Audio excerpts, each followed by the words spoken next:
Tgk Umar is one of the national heroes who led the Aceh War from 1837 to 1899. He was famous as a fighter who had skilled guerrilla warfare tactics that overwhelmed the Dutch colonialists. Biography of Tgk Umar. Tgk Umar was born in Mulabo, West Aceh in 1854.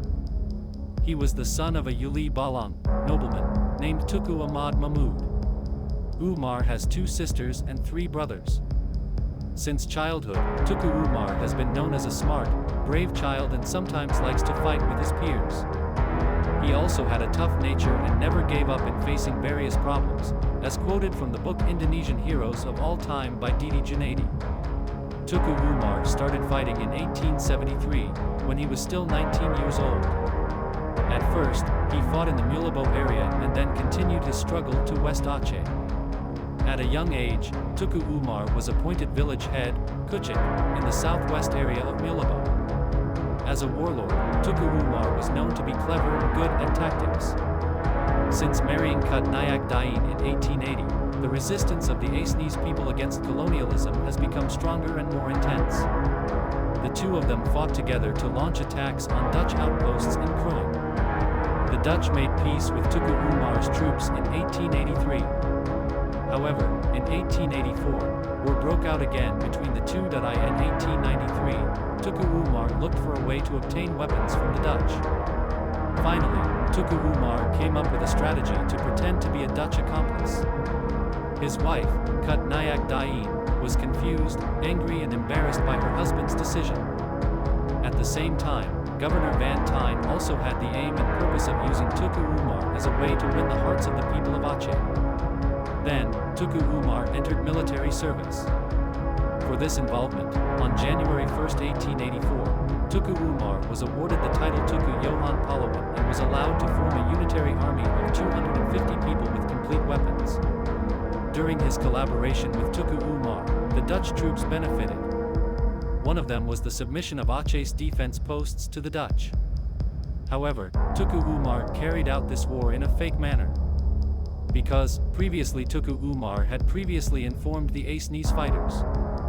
As compensation for this success, Tgk Umar asked to add 17 commanders and 120 soldiers, including the commander as his right-hand man, and this request was granted by Governor Dakerhoff, who replaced Governor Van Tine.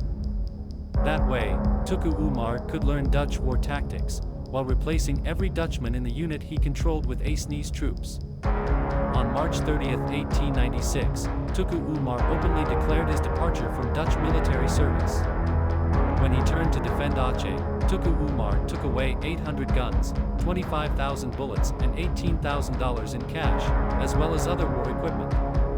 Tgk Umar's struggle received support from Poland commander Muhammad Dud, and 400 people joined in facing the Dutch attack.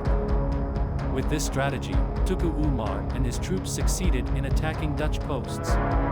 In this battle, 25 people were killed on the Dutch side and 190 people were injured. Due to this incident, the Dutch were very angry with the betrayal committed by Tgk Umar. A large-scale operation was carried out by the Dutch to capture Tgk Umar and his troops.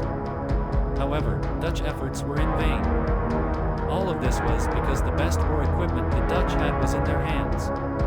The Dutch were completely overwhelmed.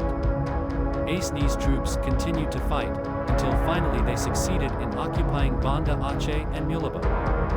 Meanwhile, the Dutch continued to change their generals to face the Acehnese troops, but these efforts were still unsuccessful. General Van Hoots finally used cunning to spy on Tgk Umar's troops. He ordered an Acehnese man named Tgk Lube to gather information about the Acehnese troops. Finally, the Dutch learned of the war tactics of Tgk Umar's troops. After studying the strategy and war tactics of Tgk Umar's troops, the Dutch finally mobilized all their troops to attack and capture Tgk Umar in Mulabo.